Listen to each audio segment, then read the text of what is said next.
Blackstone presents American Ghoul by Michelle McGill-Vargas.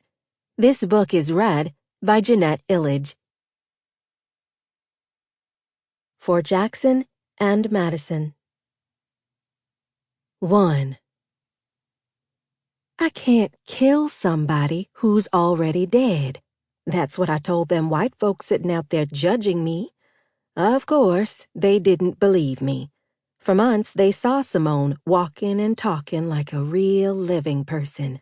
But she wasn't living at all.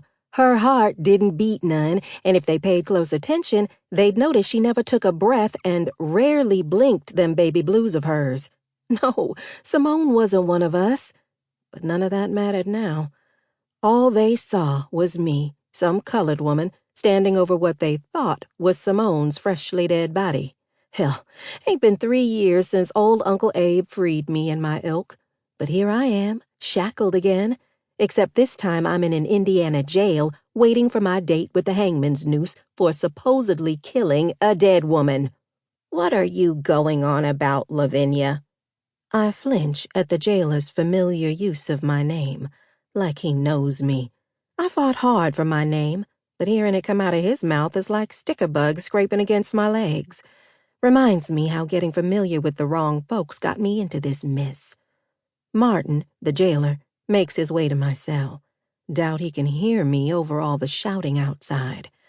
I can't make out the words, but I ain't gotta guess the whole town's out there demanding my head. Martin turns his ear toward the noise, snorts quietly, then smiles. Even though it's late in the afternoon, the July heat has him sweating like a fool, and I can smell the tobacco plug steeping in his mouth.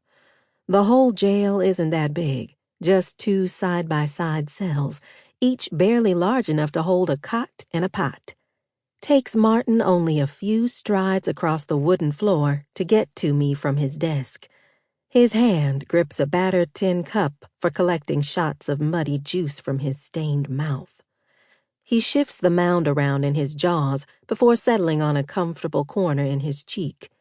Then he leans against the bars of my cell, spits a glob into the cup, and licks brown dribble from his bottom lip.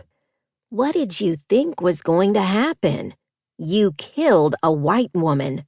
She was dead, I say loud enough for him to hear despite the noise.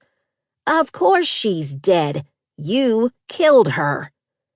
Martin removes his hat and scratches his thinning gray hair. He spits into his cup again. I regard.